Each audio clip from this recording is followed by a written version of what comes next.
dan rizki telah Allah tetapkan kepada kita, maka Allah tidak akan pernah menyia-nyiakan kita. Kalau Anda ditempatkan di kondisi apapun, bahkan mulai belum bekerja, baru lulus kuliah, bahkan mulai baru membuat satu bisnis misalnya, atau macam-macam halnya, ingat, ada yang lebih buruk kondisinya daripada Anda, yang semua bahannya bahkan belum didapatkan. Dan dia yakin dengan Allah.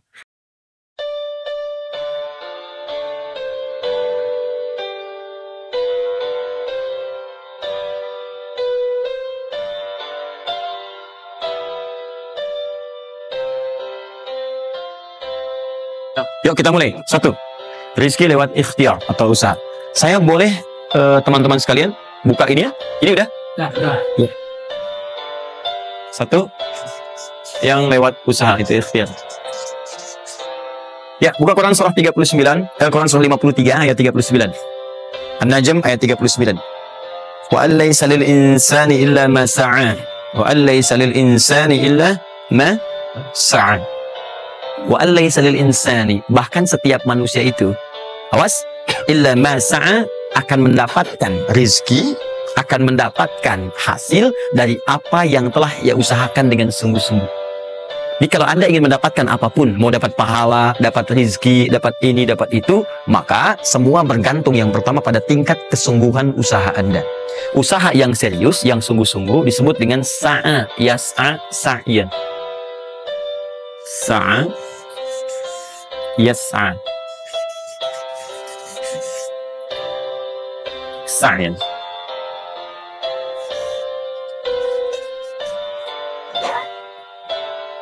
Ini sa'a, yas'a, sa'yan tidak disebutkan dalam bahasa Arab kecuali menunjuk satu usaha yang sangat serius, sungguh-sungguh. Rizki yang pertama ini sifatnya kata Al-Quran, langsung Allah yang menyampaikan. Kalau Anda mau mendapatkan rizki itu, baik yang sifatnya materi, uang, rumah, mobil, pakaian, makanan dan sebagainya, maka Anda mesti serius usaha. Usaha yang serius. Saya belum bicara bagaimana cara usahanya, tapi Quran ingin membangun komitmen dulu. Anda mau usaha nggak? Anda usaha, saya kasih kata Allah. Jadi kalau Anda nggak usaha, nggak akan turun rezeki. Ya, nggak ada rezeki turun dengan cuma diam aja, nggak ada. Anda mesti usaha. Saat saya berada di Mesir, ada dua mahasiswa itu saling, mereka paham Quran. Mereka diskusi ingin membuktikan kebenaran Quran. Yang satu cara berpikirnya benar, yang satu keliru. Yang satu berkata, Allah kan sudah jamin rezeki kita akan diberikan, ya kan? Sampai kita wafat, sempurna rezeki. Jadi nggak nyari pun pasti dikasih. Cara berpikirnya seperti itu. Ini yang dipakai oleh orang liberal sana. Nah, maksudnya logika semacam ini. Yang satu lagi berkata, memang Allah kasih, cuman kita mesti usaha. Dia sebutkan beberapa ayatnya. Yang satu bertahan dengan pendapatnya, dia ingin buktikan, saya masuk nanti ke masjid. Kalau di Timur Tengah itu suka ada zawiyah, tempat-tempat khusus untuk ibadah. Dia masuk ke dalamnya, sembunyi di belakang meja. Nah, di masjid itu suka ada muhsinin, para donatur. Yang itikaf kasih makan, kasih makan. Hari pertama semua dikasih, dia tidak, karena ngumpet. Karena perjanjiannya nggak boleh ada usaha apapun. Hari kedua dia masih ngumpet, nggak dikasih, semua dikasih yang ada. Hari ketiga sudah lapar sekali, sudah nggak tahan. Begitu udah dikasihkan, yang muhsinnya tanya, hal min akhir, ada lagi yang lain nggak? Dia kayak menjawab karena nggak tahu, kan ngumpet, nggak ada yang lain. Baik, kalau gitu saya kasih ke tempat lain. Karena beranjak mendengar suara itu, dia langsung kasih kode dengan bertanya. Kaget kan DKM. Begitu dibuka, ada orang ngumpet di belakang meja, sudah kelaparan. Akhirnya dia ada orang satu lagi di sini, langsung dikasih bagiannya sampai dengan 3 bungkus. Begitu dikasihkan itu, teman yang kedua tadi yang mengatakan mesti ada usaha, langsung mengejar pada teman yang bersembunyi. Dia katakan, kan saya bilang dari awal, rezeki itu mesti dicari, walaupun dengan sama. Saya juga sama, Ustadz pemateri misalnya kan, begitu kehausan ya, gitu kan? Panitia datang.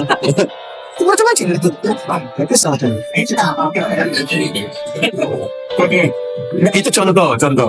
Saya nggak biasa ceramah sambil minum. Ya.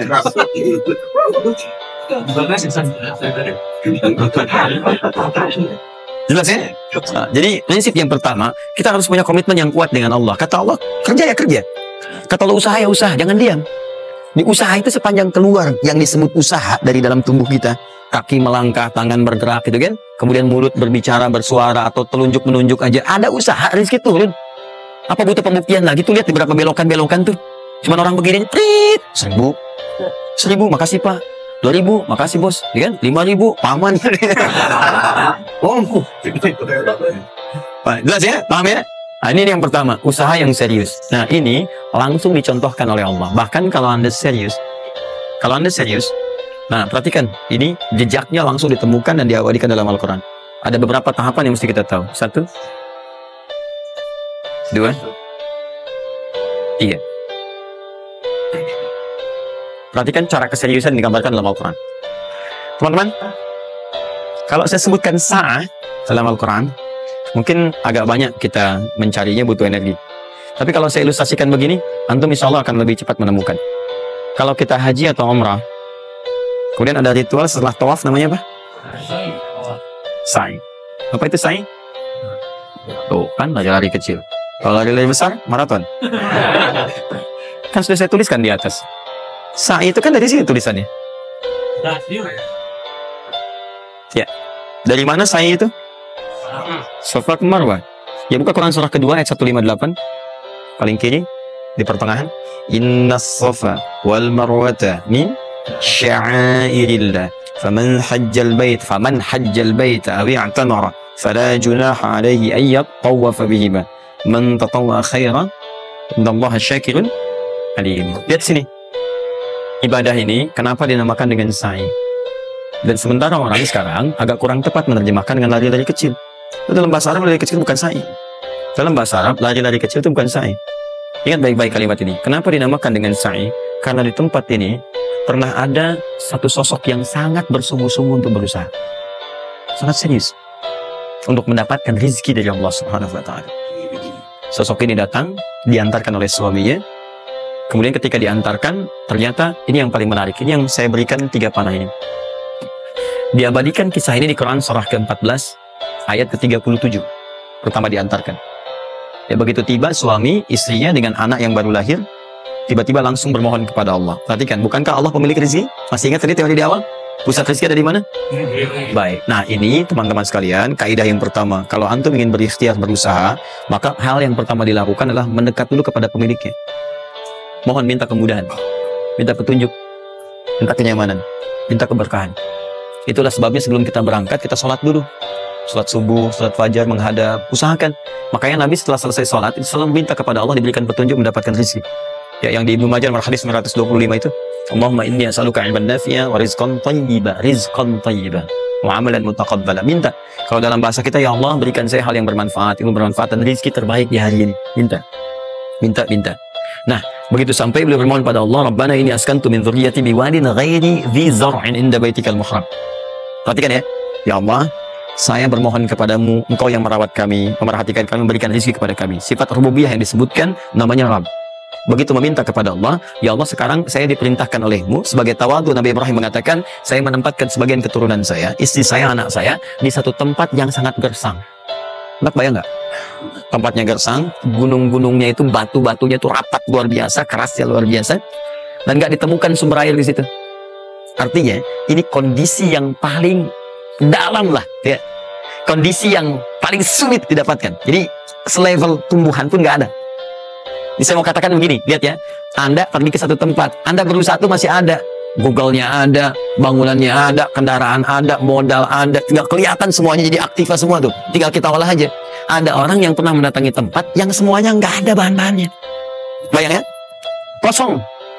Tuh, saya pernah satu kali waktu ada krisis itu, beberapa ke belakang, itu semua showroom macam-macam itu pada jatuh. Dan saya diundang ke Hyundai untuk ngasih motivasi, ngasih training. Pertama kali saya dibawa itu, teman-teman sekalian, saya dibawa ke showroom mereka, selapangan tuh, isinya mobil semua. Mobil, apa perkataan pertamanya? Kata manajernya, Ustaz, itu biasanya kami kosong nih. Sekarang banyak seperti ini katanya. Mohon nanti diberikan gambaran seperti apa kami mesti semangat macam ini. Saya bilang, Pak, Bapak itu luar biasa ya. Tahu nggak Pak? Orang yang pertama kali menemukan mobil, jangankan mobil begininya, bahannya susah nyarinya. Masuk kemudian ke showroom aja nggak ada. Di belakang rumahnya cuma otak-atik jadi bahan macam-macam. Jadi yang sederhana. Ya dari situ aja jadi mobil. Bapak sekarang udah ada mobilnya, tinggal dipasarin aja. Nah sekarang banyak orang banyak mengeluh. Nabi Ibrahim dulu cuma bawa istrinya ke tempat yang gersang luar biasa, nggak ada potensi apa-apa, materinya kosong, itu gersang, tumbuhan nggak tumbuh. Apa yang terjadi? Begitu sampai di situ, satu kalimat ketika meninggalkan Ibrahim istrinya Sayyidah Hajar dengan anaknya Ismail alaihissalam, maka pertanyaan pertama dalam satu riwayat, ahadza min amrillah, apakah semua ini ketetapan Allah? Maka dijawab bala. Perhatikan prinsipnya, selama ini ketetapan Allah, maka Allah tidak akan menyia-nyiakan saya. Dan rizki telah Allah tetapkan kepada kita, maka Allah tidak akan pernah menyia-nyiakan kita. Paham ya? Jadi kalau Anda ditempatkan di kondisi apapun, bahkan mulai belum bekerja, baru lulus kuliah, bahkan mulai baru membuat satu bisnis misalnya, atau macam-macam halnya, ingat, ada yang lebih buruk kondisinya daripada Anda, yang semua bahannya bahkan belum didapatkan. Dan dia yakin dengan Allah. Sepanjang Anda punya Allah, maka semua akan mudah bagi Anda. Ini prinsip yang pertama. Jelas ya? Nah, kalau sudah paham sampai sini, belum berhenti karena ada komitmen untuk usaha. Apa usahanya? Maka Ismail menangis satu saat, dan Allah tetapkan asinya nggak keluar dari ibunya. Begitu tidak keluar, nah anak ini kan pasti bergejolak. Tangan bergerak, kaki bergerak, disimpan di bawah. Saat bergerak itu kakinya menghunjam ke tanah, tangan bergerak, nggak keluar apapun. Ibunya ini yang menempuh usaha yang sangat serius untuk mencari. Dia tahu kalau cuma diam nggak akan datang. Maka ibunya menerapkan satu ketentuan pertama yang nanti diabadikan dalam Al-Quran, yaitu teori rezeki dengan ikhtiar, mencari cara yang serius. Nah, cuma apa yang akan kita keluarkan saat ini terlepas dari usaha apapun yang Anda kerjakan saat ini. Tapi teori dasarnya adalah ketika Anda menempuh usaha yang serius ini, ada beberapa tahapan yang mesti Anda lalui. Persoalannya, waktu saya sudah habis 9:30. Nah, saya mau minta sedikit aja, boleh nggak saya tambah 5-10 menit? Alhamdulillah. Satu, saya agak cepat ya, saya agak cepat. Satu. Pak, yang pertama beliau lakukan, beliau kemudian mencari itu dengan semangat, naik ke satu bukit. Naik. Bukit apa namanya? Kapan bukit itu dinamai dengan Sofa? Ini persoalannya. Belakangan kan? Belakangan setelah itu bukit Sofa. Dari mana munculnya Sofa? Sofa itu kan kalau kita gali dari akar katanya, ya berasal dari kata tasfiyah. Ya, Sofa, yasfi, sofyan, wa tasfiyatan, wa sofian. Wa sufyanan. Kalau pakai sin, sufyan. Kalau pakai sod, sufyanan. Sofian. Tasfiyah artinya menyaring sesuatu yang kotor sehingga yang bersih aja yang kelihatan. Kalau Anda menyaring sesuatu, saring, bersihnya itu ada, kotornya hilang, dibuang. Itu namanya tasfiyah. Pakai ta, sod, fa, ya, ta. Ini. Hasilnya disebut dengan sofa. Orangnya disebut dengan sofi atau sufi. Perempuannya disebut dengan Sofia. Jadi kalau ada yang namanya misalnya Sofia atau Sofia, ini orang yang mampu menyaring segala yang kotor dalam dirinya sehingga yang keluarnya yang baik-baik aja. Kalau bicara ada yang provokasi, mau mengucapkan yang kotor dia tahan, keluarnya yang baik. Mau melihat ada yang kotor dia palingkan, dia itu yang baik. Itu Sofia. Perempuannya, laki-lakinya Sofi, ya, atau Sufi. Baik. Nah, Sofa, kenapa disebut dengan Sofa bukitnya? Karena pada saat itu, walaupun tidak ada modal, situasinya sulit, beliau bisa menyaring keadaan dirinya, sehingga menghilangkan yang kotor-kotor dalam benaknya, dan yang ada cuma prasangka baik kepada Allah Subhanahu wa Ta'ala. Maksudnya Pak, kalau Anda ingin memulai usaha, sehebat apapun, walaupun gak ada modal, gak ada apapun, hal pertama modal terbaik yang Anda mesti lakukan adalah berprasangka baiklah kepada Allah Subhanahu wa Ta'ala. Safa. Positive thinking kepada Allah. Allah sudah janjikan kepada saya, maka saya akan memenuhi apa yang Allah perintahkan. Dan akhirnya Allah memberikan apa yang dijanjikan. Betul ya? Kalau Anda memulai dengan perasaan yang baik, yang positif, nanti Allah akan angkat Anda berada di puncak seperti Sayyidah Hajar naik ke atas bukit itu. Betul ya? Dan perasaan Anda pun akan enak. Tapi kalau belum apa-apa Anda sudah negative thinking kepada Allah, maka mohon maaf, jangankan rezekinya, maka usaha Anda pun tidak akan maksimal. Effortnya akan sangat kurang. Anda baru mau ke kantor, terus tiba-tiba melihat mendung. Ya, terus orang udah mulai macet. Terus negatif muncul di situ. Ya, mendung. Macet. Terus apakah dengan mengatakan ya, mendung dan macet, kemudian macet itu akan terurai? Mendung itu akan sirna? Tidak. Sampai Anda bikin status pun nggak akan pernah kelar. Ceklik, hari ini Bekasi macet. Terus Anda ngapain? Kalau Anda mau mengawali sesuatu, maka positive thinking kepada Allah. Bismillah. Allah yang bikin mendung, Allah yang bikin terang. Nggak ada bedanya. Bismillah. Saya diperintahkan, saya jalan. Tak bisa, kemudian saya coba cari alternatif. Macam mana usaha? Paham ya? Nah, kemudian, bukankah seseorang berusaha itu ingin mendapatkan sesuatu? Puncak hal yang diinginkan, yang diharapkan itu bentuknya rezeki. Tapi, sifat ingin mendapatkan sesuatu, puncaknya disebut dengan marwah namanya. Sesuatu yang sangat diharap, diinginkan, marwah. Perhatikan baik-baik. Ya. Saya mau tanya begini. Dari sofa ke marwah. Berusaha dengan serius Sayyidah Hajar. Lihat sini. Sofa itu kan di atas kan? Terus turun kan? Turun. Tahan sini. Begitu ke sini, melihat ada peluang di sini. Terlihat seperti ada oase. Maka dipercepat jalannya. Makanya di sini sekarang ada tanda lampu hijau. Ya, begitu nyampe sini untuk laki-laki lari-lari kecil, perempuan jalan cepat. Ini karena ibadah yang disebut dengan sa'i sering diartikan dengan lari-lari kecil. Ini berlari ini teman-teman, jalan cepat ibu. Ini sesungguhnya awalnya ini melihat di sini seperti peluang ada oase di sini di Marwah. Banyak air. Maka dipercepat jalannya. Sampai di batas ini ragu lagi. Betul nggak ya? Apa cuma fata morgana? Tapi yang paling dahsyat adalah dia memastikan dengan ikhtiarnya. Saya mesti pastikan dulu, jangan menduga-duga. Dikejar sampai ke atas. Begitu kepastiannya tidak ada sama sekali. Ternyata fata morgana saja. Dari sini balik lagi, mungkin di sini ada. Ya, balik lagi ke tempat tadi, balik dilihat sini kayak ada betul di sini. Balik sampai sini fata morgana. Bola balik, bola balik, bola balik sampai dengan 7 kali. Ya, dari sini ke sini 1. Sini ke sini 2. Ini 3, 4, 5, 6, 7. Ingat, Safa selalu genap, Marwah selalu ganjil. Kalau Anda umrah, kemudian tiba-tiba Anda merasa berakhir selesai, tapi posisi Anda di Safa kemungkinan cuma 2. Kalau bukan Anda kurang baru 6 kali, atau Anda terlampau soleh 8 kali. Mesti di sini. Nah, apa hikmahnya? Proses ini disebut dengan sa'i.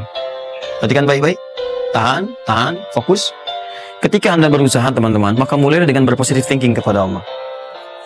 Tapi ingat, usaha Anda tidak akan selamanya ada di atas. Mungkin sesaat akan turun. Kan? Mungkin Anda ada di puncak. Mungkin sesaat Anda turun. Mungkin kadang ada di puncak. Kadang stabil aja. Tapi kalau Anda melihat peluang, cepat kejar selama peluang itu baik. Itulah yang dimaksud kompetisi yang sehat. Ada paten kejar. Ada tender, ikut tender dengan cara yang baik, cara yang normal. Ikut. Kalaupun bukan rezeki Anda, nggak ada masalah. Dan jangan pernah macam-macam lah. Saya dah ajar kan nggak pernah nyogok sama malaikat. Malaikat cepat sini dah gitu. Saya kan di sini Nabi gitu. Kau minta apa saya kasih. Kan nggak pernah. Ya biasa aja bolak-balik.